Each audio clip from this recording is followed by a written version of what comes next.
Hi again. Today I'm going to reveal to you Islam idology, which Darth Vader in Star Wars was following. This ideology is simple, to be with me or against me. But first, to Muslims, they are the chosen one to God. They consider themselves the righteous people on earth. Of course, they put the paradise in everything they do. I am doing this to enter paradise. I kill those to enter paradise. I declare war and strive in the cause of God to get that awesome paradise. Anyhow, let's start with this verse in Surat number 61 in Quran, verse from number 10 to 12. O you who believe, shall I inform you of a trade that will save you from a painful torment? That you believe in God and His Messenger, and strive in the cause of God with your possessions and yourselves, that's best for you, if you only know.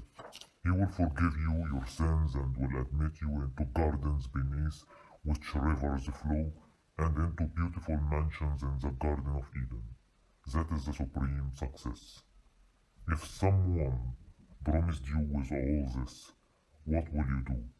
For sure to bomb yourself is so easy now, don't you think? Another verse, Surah the Night Journey, number 17 in Quran, verse number 9 and 10. This Quran guides to what is the most upright, and it gives good news to the believers who do good deeds, that they will have a great reward, and those who do not believe in the hereafter, we have prepared for them a painful punishment. There are hundreds of verses which is the same thing. If you are a believer, you will be good and will enter paradise, and if not, you will enter hell. But did you notice? He said that this Quran guides to what is most upright. So if you tell them, we want to follow anything else, they will say Quran is the most upright. Another verse, Surat the Rupture, number 84 in Quran, verses from 20 to 24. What is the matter with them that they do not believe, and when the Quran is read to them, they do not bow down? In fact, those who disbelieve are in denial, but God knows what they hide inside, so inform them of a painful punishment. Can you see? If I don't believe in Quran, so my name is a disbeliever to them, and I will have a painful punishment because of that. Even if I was a normal good person, but no, because I don't believe in Quran, then that's it. I will burn in hell because of that. Another verse, Surah the Chambers, number 49 in Quran, verses number 50. The believers are those who believe in God and His Messenger, and then have no doubt, and strive for God's cause with their wealth and their persons. These are the sincere. Another verse, Surah Clear Evidence number 98, verse number 6 and 7. Those who disbelieve among the people of the scripture and the polytheists will be in the fire of hell, where they will abide forever. These are the worst of creatures. As for those who believe and lead a righteous life, these are the best of creatures. So simple, so direct. Anyone who will not believe in Islam will be in the fire of hell forever. So how can you even argue with those people?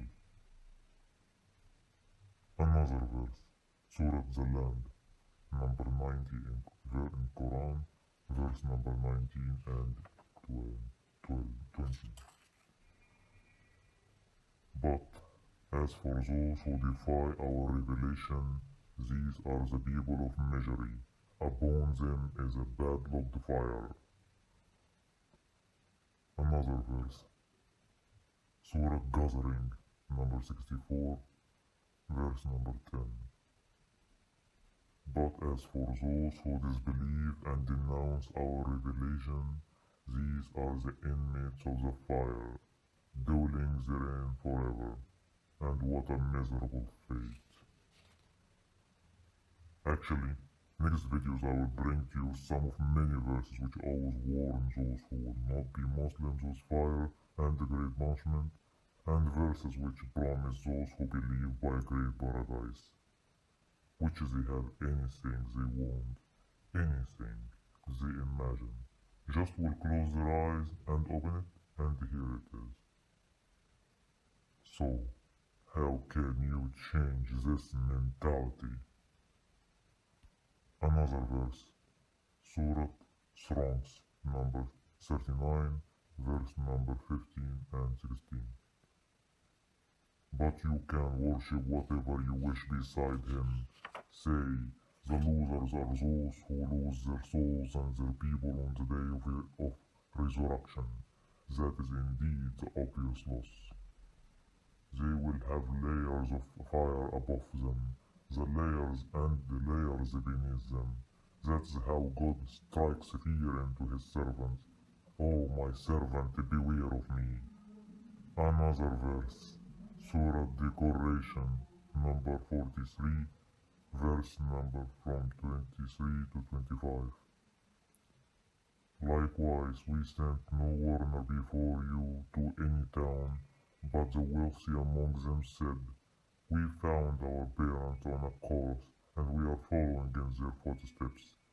He would say, even if I bring you a better guidance than what you found your parents following, they would say, we reject what you are sent with. So we wreaked vengeance upon them. Behold, then, what was the fate of those who deny? If you are not with me, then you are my enemy. So simple. Another verse, Surat Kneeling, number 45, verse from 6 to 11. These are God's verses which we recite to you in truth, in which message, after God and his revelation, will they believe?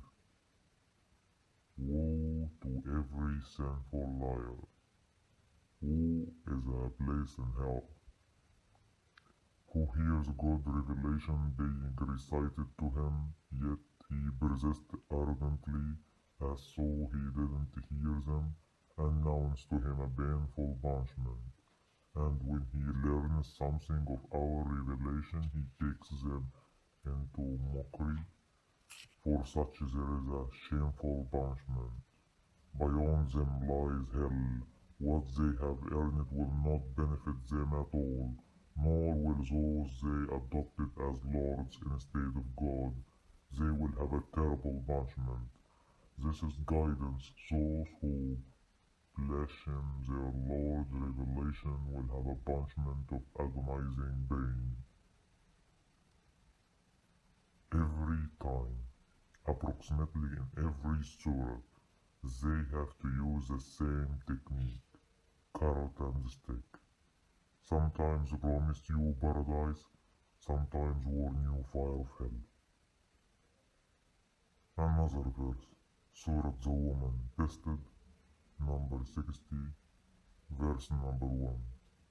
O you who believe, do not take my enemies and your enemies for supporters, offering them affection when they have disbelieved in what you has come to you of the truth. They have expelled the messenger and you, because you believed in God, your Lord. If you have mobilized to strive for my cause, seeking my approval, how can you secretly love them? I know what you conceal and what you reveal. Whoever among you does that has strayed from the right way. Can you see? An order from Quran. Don't offer them peace, ever. So don't ever think to live in peace with Muslims. Another verse, Surah the Argument, number 58, verse number from 20 to 22. Those who oppose God and his messenger are among the loyalist. God has written, I will certainly prevail, I and my messenger. God is strong and mighty. You will not find a people who believe in God and the last day, loving those who oppose God and his messenger, even if they were their parents or their children or their siblings or their close relatives. Can you see now? Can you imagine this mentality? Even your parents, even your children, even your siblings.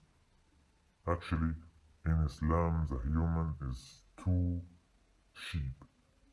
There is nothing important than God and than his messenger. Their logo in protesting is Fidaka Abi wa Ummi, Ya Rasulallah. That means my father, my mother, and my soul for you, messenger of God. They have reached this stage. What else to talk about? Another verse to show you nothing is important than God and his messenger. Surat the Cave, number 18, verse number 80 and 81. As for the boy, his parents were believers, and we feared he would overwhelm them with oppression and disbelief.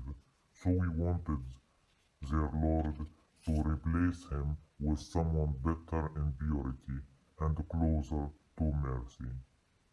This is a small story the Quran says that happened between Moses and a wise man. The wise man killed a child, and when Moses wondered why he did this was the response. We feared he would. Can you imagine that? No talks, no teaching, just kill and have another child? We feared he would overwhelm them. Is this religion really the right one for God's sake?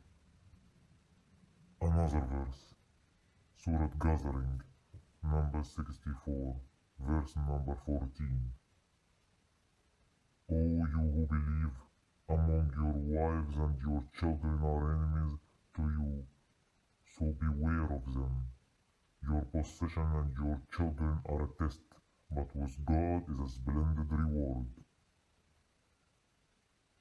This is Islam. So tell me, where else would you search for the evil teaching?